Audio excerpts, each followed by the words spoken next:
Друзі, вітаю! Мене звати Ігор Гаврищак. Це традиційно YouTube-платформа 24 каналу. Я з великою радістю вітаю нашого гостя. Це громадський діяч і ведучий каналу Ходорковський Лайв Сергій Асланян. Сергей, здравствуйте, добрый вечер. Добрый вечер. Надеюсь, что он отчасти добрый.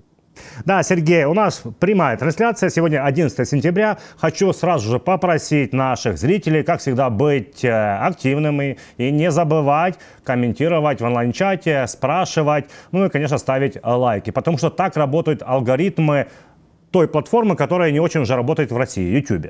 Ну, в эти минуты, Сергей, продолжается визит высокопоставленных должностных лиц в Киев. Я говорю о госсекретаре Соединенных Штатов Америки Энтони Блинкене и, конечно же, министр иностранных дел Великобритании Дэвид Ламми, извините. И вот, конечно же, первый вопрос, о котором все сейчас говорят, который решается, позволит Соединенные Штаты Америки, не позволить использовать АТАКМС, в первую очередь, по территории Российской Федерации, на всю глубину, на весь радиус действия этих ракет. Как вы считаете, Сергей, даст США добро или не даст? И сразу забегая наперед, хочу спросить, а не поздновато ли это? Не нужно ли сейчас не зачаровываться, чтобы потом не расчароваться? Самое подозрительное здесь – это такое количество суеты и телодвижений, которые вокруг элементарного совершенно разрешения вдруг обретают статус целых делегаций, когда приезжают высокопоставленные чиновники для того, чтобы что? Когда Уинстон Черчилль во Вторую мировую войну, после нападения Германии на Советский Союз, решил, что он помогает своему заклятому врагу Советскому Союзу, он Рузвельта известил о перенаправлении ленд-лиза одной телеграммой. Он просто ему сообщил, что да, Великобритания сильно нуждается в оружии, да, без американской помощи, конечно же, будет очень тяжело, но он считает необходимым сегодня, с 22 июня 1941 года, перенаправить часть вооружений, которые приходят таким тяжелым морским путем через моря и океаны из Соединенных Штатов Америки в Великобританию, дальше по маршруту в Россию, в Советский Союз. И не нужно было. Сколько раз встречались за войну Черчилль и Рузвельт?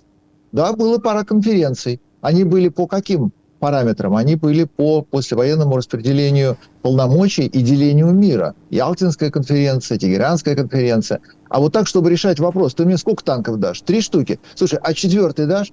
А подводную лодочку? Ну, насыпь еще пару корабликов. Самолетиков там, если можно, штучек 10. Чтобы по такому поводу вот эти вот тактические нюансы связаны с чем? Даже не с тем, чтобы выиграть войну, а с тем, чтобы просто хотя бы нормально продолжить достойно отвечать на нападение. Они что, нуждаются в том, чтобы приехал большой человек, рассмотрел ситуацию, сказал: да, Владимир, знаете, это очень серьезный вопрос. Я посмотрел, как тут у вас в Киеве. Да, знаете, я многое для себя понял. Вот когда так валяют дурака, то в действительности это очень четкий индикатор того, что никто ничего не желает делать. Потому что для того, чтобы решить, для того, чтобы позволить, для того, чтобы дать, для этого не нужно вообще ничего. Достаточно одной кнопки Enter нажать, достаточно один кивнуть в видеозвонке и сказать: да, да, да, пожалуйста, конечно. Тем более, что вот оно, это оружие уже идет. Вот эти поставки, они уже продолжаются. Что еще нужно? Нет, вы знаете, такой серьезный вопрос не решается вот так вот сразу. Это вам тут не телетили, это вам не тролливали. Мы должны обсудить. Мы должны приехать. Вы знаете, мы выражаем чувство глубокой озабоченности. А то, понимаете, нам тут вот непонятно. А вы вообще достаточно бледнолицые для того, чтобы не перепутать розетку? А вы вот точно умеете кнопку нажимать, да? Знаете, у нас вот есть специалист по кнопкам, Энтони Блинкен, в ранге министра иностранных дел. Он приедет и посмотрит. А то вдруг вы еще до сих пор шнурки завязывать не умеете. Может быть, вы там лаптем щи хлебаете, как нас предупреждала Википедия. Знаете, надо глянуть, надо как-то вот всерьез отнестись. Это очень такой ответственный момент, потому что вы же нечаянно можете тут ведь и войну выиграть. Нам надо разобраться, потому что... Почему вам надо разобраться? И это очень как раз содержательный вопрос, в котором уже есть ответ. А раньше-то почему не давали? А сейчас не запоздало ли? А вот раньше не хотелось. И сейчас не хочется. Потому что вы войну могли выиграть всей Украиной на 3-й день. Потому что после того, как российская военная машина уперлась в характер украинского человека. Не в вооружение, не в превосходство. Какое там превосходство? В чем? В оружии? Нет. В мощную армию украинскую? Нет. В людей.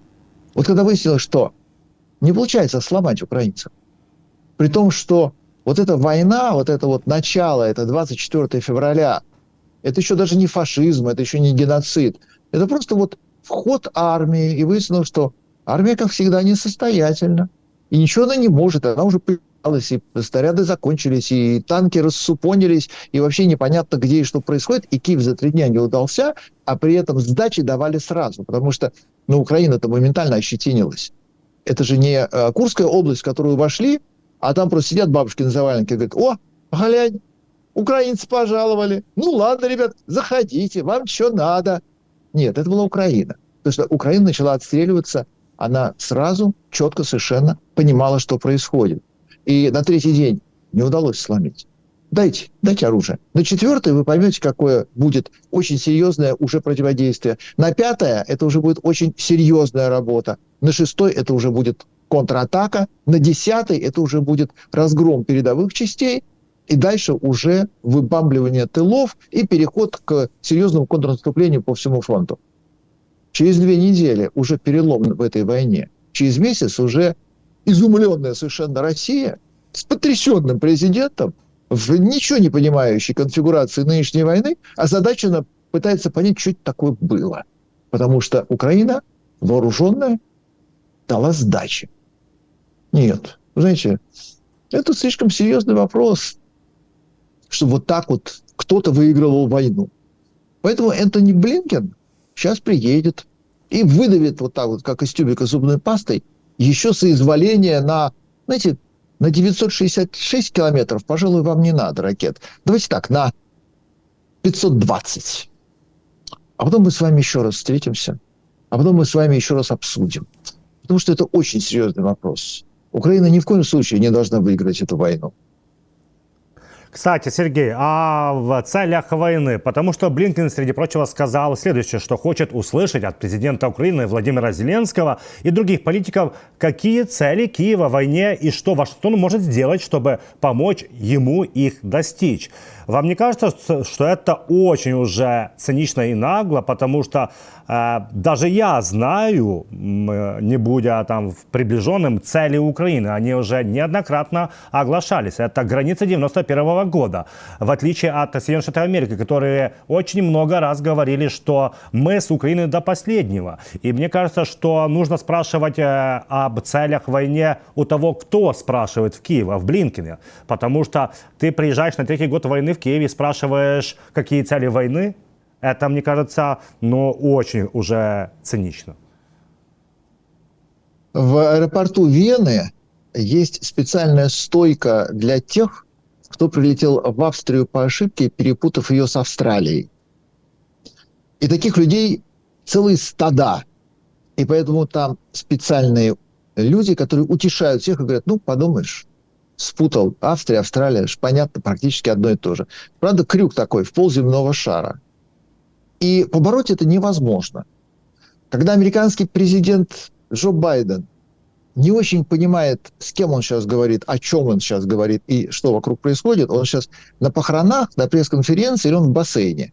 Ему аккуратно говорят: Джо, ты сейчас должен вот тут руку поцеловать, а тут вот головой кивнуть. Понял?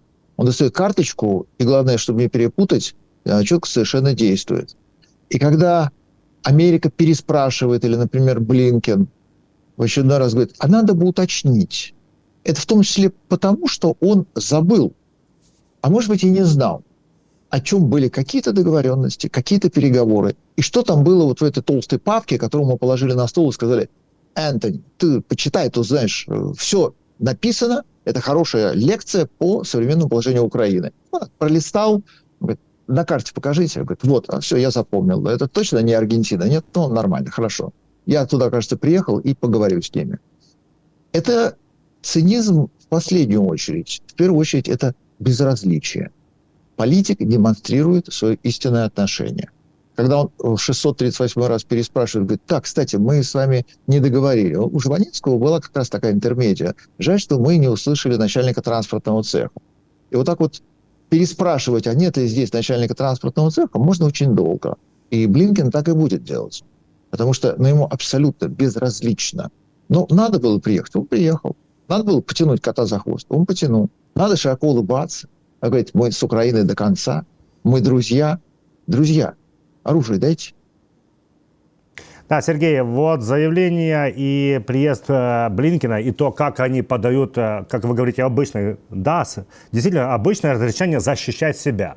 Потому что если тебе не разрешают бить оружием, которое дали, это вы на стороне того, против кого вы дали это оружие. Вы защищаете Российскую Федерацию. Но, мне кажется, ответ Пескова, речника Путина, еще какой-то более удивительный. Потому что, я зацитирую.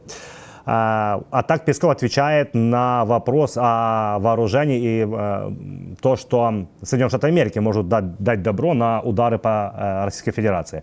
Не нужно везде ожидать каких-то ответов. СВО и является ответом. Вот и ответ Пескова. Что он означает, как вы считаете, Сергей? У Пескова, у него задача всегда говорить о том, насколько все здорово, хорошо, продумано и по плану. Конфигурация может быть разная, слова в предложении переставляются. Сейчас Песков чем хорош? Его можно позвонить и сказать: Песков, ты чё? И он тут же скажет: все отлично, все по плану, сейчас, если что, то мы предпринимаем меры, выражаем глубокую озабоченность, победа будет за нами. Да я тебя не про это спрашивал, у нас дом стиральный порошок кончился, это тебе жена звонит, ты купил или нет? У него ответ по-любому будет не о том, в чем имеет смысл искать какое-то реальное содержание, это будет просто набор слов.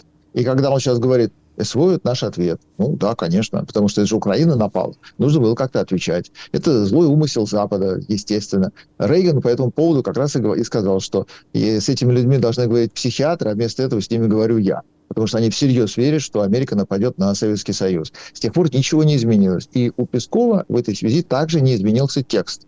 Он по любому поводу всегда будет говорить что-то, что мы уже 1000 раз слышали. Можно переспросить, ответ все равно не будет.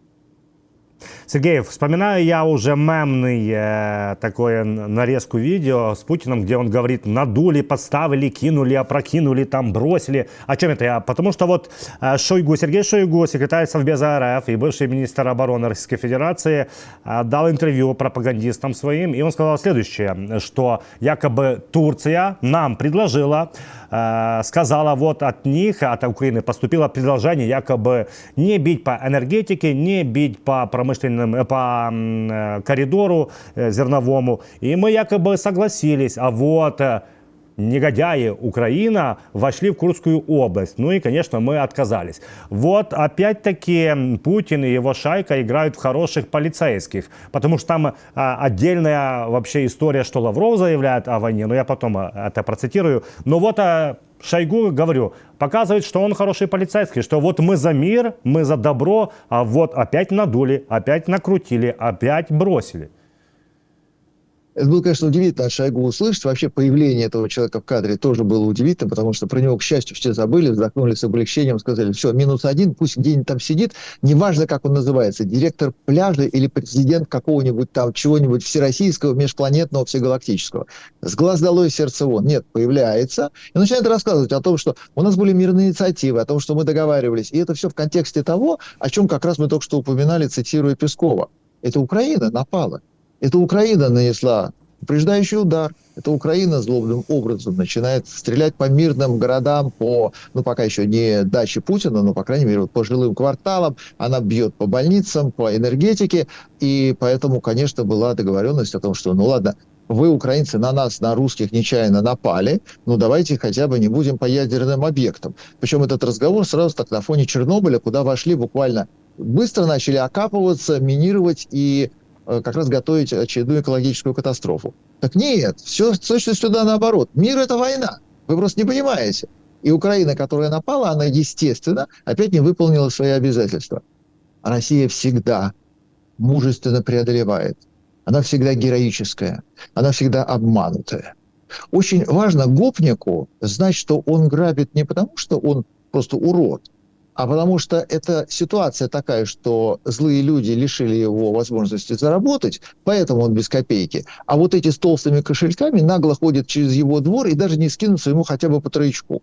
А могли бы. Именно поэтому он их режет. Вот за то, что он неудачник и не устроился на работу. Они в этом виноваты. Вот это точно такая же логика, по которой вырос, например, во всем мире исламизм. Потому что это бледнолицые не додали, и вот эта часть исламистов очень сильно обижена, у нее огромный список претензий к цивилизованному миру. Вы должны нас кормить, одевать, пустить к себе во Францию, в Германию. Мы вам там нагадим сполна, а вы обязаны утереться и еще нам заплатить, и еще нам добавить немножечко еды. И, кстати, заодно вы нам должны гораздо больше, просто мы скромно себя ведем. Вот эта ситуация, когда «что это вдруг?» А вот так устроена логика, она так устроена у психопатов, она так устроена у гопников, она так устроена у религиозных фанатиков, она так устроена у исламистов, она так устроена у Путина и, соответственно, у всего обслуживающего персонала.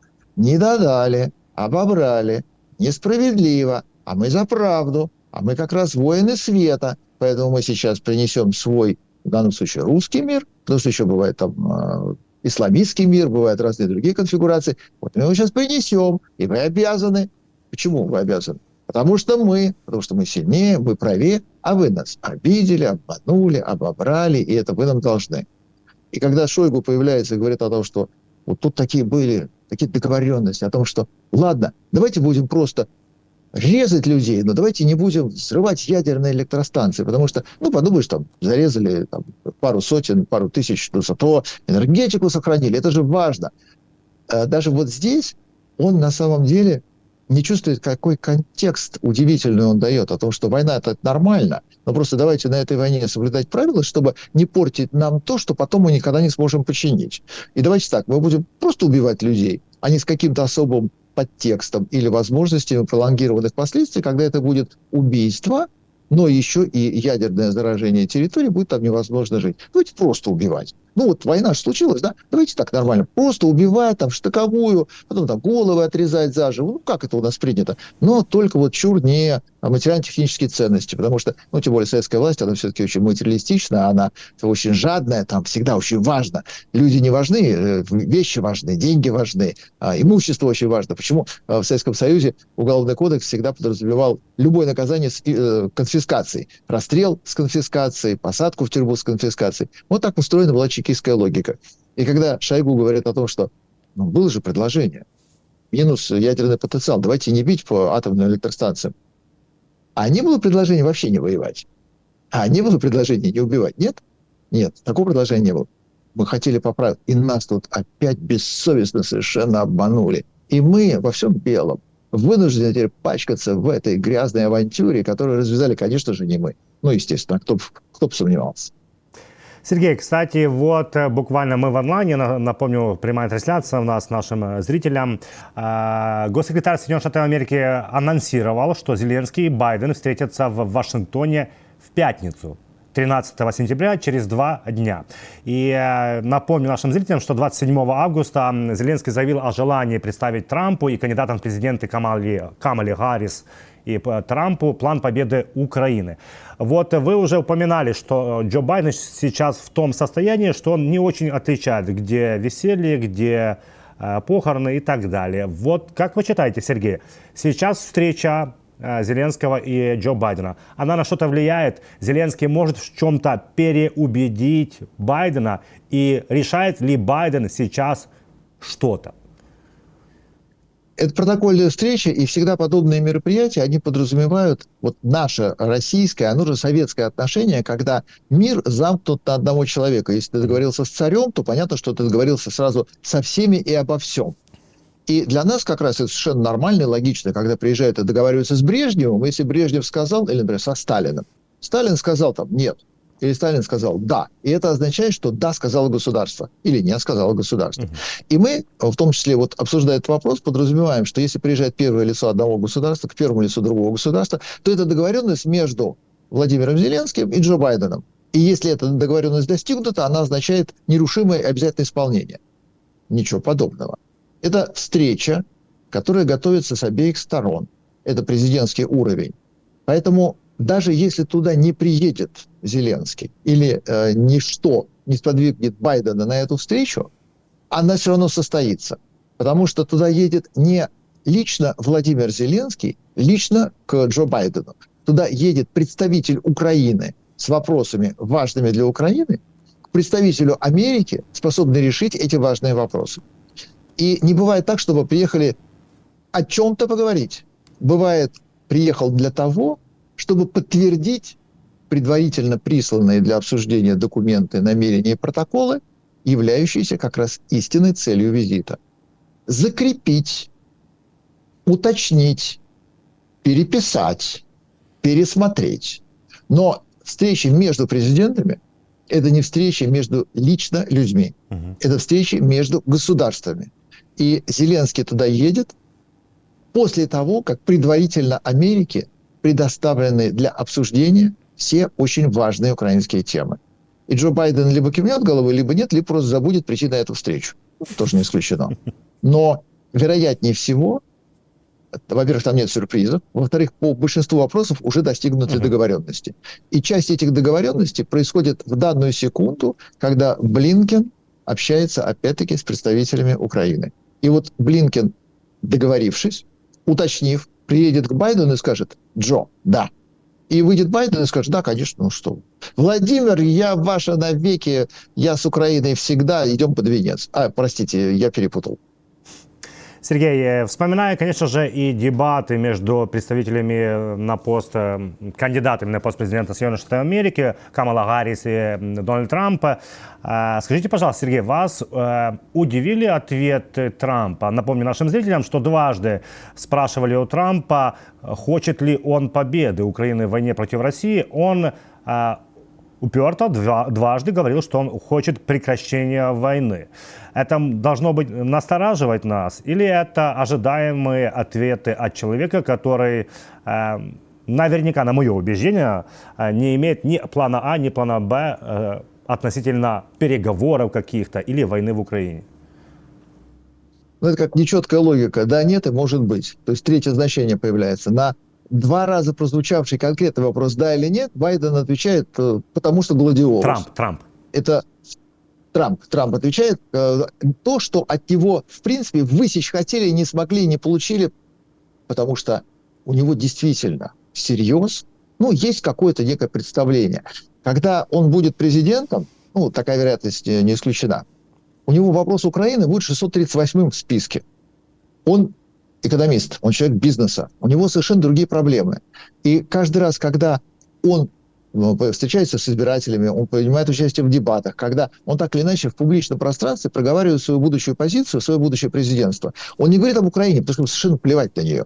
Его теребят по этому поводу извне, достучавшись в последний момент, потому что в основном все идет как раз по поводу социалки, по поводу налогов, по поводу того, что будет происходить в Америке. То есть это президент, как это принято в Соединенных Штатах Америки, это президент, решающий проблемы страны, но не решающий проблемы мира. И тут ему за рукав тихонечко так говорит: там вот Украина.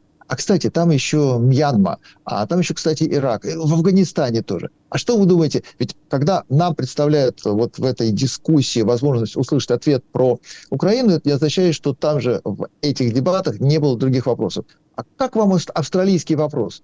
Господи, какой в Австралии вопрос? Что там случилось? Кенгуру закончились?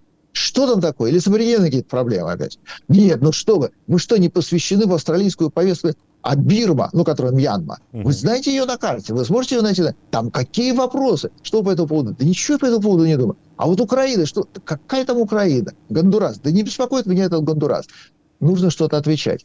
И вот здесь он находится на очень тонком льду, потому что конкретику он себе позволить не может, именно в силу того, что он уже заявлял, что он знает. У него есть, знаете, такой специальный карточный домик, он оттуда выдергивает Джокера, ходит им совершенно непредсказуемо, говорит: все, война закончена. Я объявляю войну законченной. Как? Почему? Какими способами? То есть что сделаешь для этого? Не волнуйтесь, я все сделаю. Подробности. Это какие-то подробности. Подробностей быть не может. И он, конечно, выкручивается. Мы, не услышав ответа, на самом-то деле все поняли. Мы поняли, что как Америке в целом все это плевать на Украину. Как Джо Байден абсолютно плевать на Украину. Так и Трамп.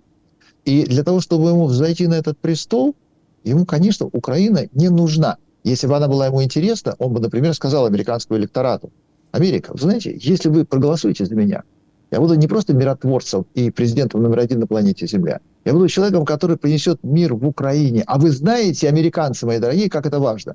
Тут американцы пожмут плечом и скажут: Украина это что? Это в каком штате? Украина это вот Нью-Джерси? И что там случилось? Надои упали? Ну, потому что Америка тоже не этим живет. И именно поэтому в риторике, в попытке одолеть Камалу Харрис, у него нет никакой серьезной аргументации, нет никакой серьезной подготовки к украинскому вопросу. Потому что он его уже сказал: ну все, я выиграл войну. Ну что, вот сейчас я президент, через 5 минут она кончится. Как? Ты потом. Жора, жарь рыбу. А где рыба? Да ты жарь, рыба будет. У него другие вопросы, у него другая задача. Он общается со своим внутренним избирателем, он не решает вопросы внешней политики. Но он четко показал, что ему, как и любому другому американскому президенту, плевать. Сергей, давайте ближе тогда к Украине. За океаном возвращаемся на наш континент. Президент Турции Таyyip Эрдоган Реджеп в своем видеообращении к участникам Крымской платформы, которая сейчас 4-я Крымская платформа длится в Киеве, заявил, что оккупированный Россией Крым должен вернуться в состав Украины в соответствии с нормами международного права. Также Эрдоган вспомнил, что крымско-татарский народ особо сейчас тоже страдает больше, чем всегда, потому что через оккупацию России. Насколько серьезно нужно воспринимать эти слова Эрдогана, насколько эти слова какие-то новые в сторону России, или это Турция держит свою политику, которую держала и раньше. Она не признает аннексию Крыма и территории Украины. На 11 сентября на полдень по турецкому времени Эрдогану было очень выгодно сказать эти слова. Возможно, что минут через 15 другие, для другой аудитории, более выгодно. У Турции нет друзей, у Турции нет врагов, у Турции есть политические интересы. Если сегодня это входит в список интересов Турции, значит, так тому и быть. Если через 15 секунд что-то изменится, какой Крым? Чей Крым? Украинский? Это с какой стати? Да ну что вы. У меня тут помидоры протухли. Мне нужно в Россию сейчас 25 эшелонов с помидорами, иначе у меня будет в этом году инфляция помидорная такая, что я потом до конца года непонятно, какие ананасы буду есть. Да мне сейчас нужно продавать помидоры. Продал помидоры? Конечно. Крым, естественно, украинский. Потому что Россия уже все употребила. И вот на примере, опять-таки, взаимоотношений с Путиным мы видим, как взаимоотношения стран четко совершенно поворачиваются флюгером по конъюнктуре. То за Россию, то против. То убили посла, пришлите нам нового, то сбили российского летчика, наградили посмертно, то там в честь посла назвали улицу, а летчику привернули памятную табличку. Выгодно так и выгодно это. Турки всю жизнь такие. Одно, конечно, в целом в веках прослеживается. Турция всегда враг России. Но Турция еще и враг огромного количества других людей, которые, по большому счету, отношения не имеют. Ну, почему-то враг. Если она поддерживает Украину, ну, спасибо. Ну, байрактары, по крайней мере, сыграли очень серьезную роль на начальном этапе войны. И Турция байрактары в Россию не поставляет. Из этого следует, что, наверное, все-таки Крым, скорее всего, украинский с точки зрения Эрдогана. Но не факт, потому что через 15 минут могут помидоры подтухнуть, и нужно будет их срочно продавать куда-нибудь. Сергей, и если в завершение уже блока о Турции, вот издание Middle East Eye говорит следующее, что Путин опять-таки готовит визит в Турцию, он давно уже готовит, никак не может туда долететь. И вот последние пожелания, так скажем так, диктатора, это то, чтобы его самолет сопровождали истребители, его же, российские, во время поездки в Турцию. Потому что он якобы боится, что может какой-то дрон украинский или другая ракета, какая-то поляница ударит по этому самолету, но... Как я понимаю, издание, посылаясь на свои источники, говорит, что Турция не готова обеспечить и дать добро на использование истребителей, потому что ПВО-то в Турции стоит натовское, и НАТО может это расценивать как вражеский самолет. Вот как вы считаете, все-таки отважится Путин лететь, не отважится? И насколько действительно вы считаете, что может быть такая ситуация, что вдруг самолет Путина и собьют? Геополитическая лотерея под названием «Высунулся Путин из норы». Он поехал в Монголию, и у Монголии была возможность вернуть себе ту самую историческую роль, когда именно она решала, кто правит Русью. Именно монголы выдавали ярлык на княжение. Но монголы не отважились, потому что монголы, оказалось, очень безалаберно ведут свое хозяйство, У монголов собственная нефть, у монголов собственная нефтепереработка, а тем не менее бензин у них почему-то российский. Причем хуже российского в мире нет, и монголы очень страдают от этого, от того, что у них самое плохое топливо в мире заливается в Мерседесы и Тойоты, на которых они ездят. Но не решились они помочь планете Земля. Эрдоган получает к себе Путина. У Эрдогана вечная проблема. Он очень хочет в Евросоюз. Препятствием к заявке является, к ратификации заявки является Кипр, оккупированный. Половинка оттяпана и принадлежит Турции. И до тех пор, пока Турция не вернет половину Кипра, ей не видать в Евросоюзе не то что перспектив, даже документов, поданных на рассмотрение. И если Эрдоган, стратег и политик, он достает свой янычарский меч и договаривается кулуарно. Давайте так, я вам Путина, а вы мне ЕС. Возможно такая договоренность? Ну, гипотетически нельзя ее исключать, опять-таки, учитывая двуличность Турции, которая сегодня России друг, сегодня враг, а если полистать учебник истории, то, конечно же, ни разу не друг, а только враг. И запустить к себе Путина, торжественно его покормить, выгулять его по городу, попарадничать с ним на каком-нибудь мероприятии, а потом аккуратно упаковать его в коробку, и благо страна НАТО, попробуй на меня напади, отвезти его куда-нибудь в Гаагу. Хорошая геополитическая лотерея. Получится или нет? Тем более, что, конечно же, распознавание системы свой-чужой страна НАТО ни в коем случае не будет перекалибровывать на один пролет каких-то там военных самолетов через свою территорию. Это российские самолеты, они зашиты в памяти зенитно-ракетных комплексов как вражеские, поэтому как только сунутся, тут же будут сбиты. Поэтому голубь все закрыты либо на бронепоезде, а между Россией и Турцией как-то граница не очень угадывается, хотя можно попытаться по дну Каспия. Но есть, конечно, варианты. Можно попытаться проникнуть на территорию не по воздуху. Бронепоезд есть, бронеподводная лодка существует, в конце концов, Каспийская флотилия. Поезжай, отдохни. Такой вариант, в принципе, может быть. Но, конечно, очень любопытно, сколько еще раз Путин осмелится высунуться из норы и за периметр зайти, и сколько еще стран ничего с этим не собираются поделать и не сделают. Хотя, конечно, у каждой из них есть шанс одним только Путиным решить огромное количество геополитических проблем, которые они наворотили за последние кто годы, а кто и десятилетия. Турция не друг. Турция сразу очень правильно взяла тональность и начинает выпендриваться. Она говорит, самолеты я не пропущу. Дальше, пожалуйста, ваш ход. Сергей, обещал я также вспомнить и высказывание Сергея Лаврова после реинкарнации своей, или как это называть.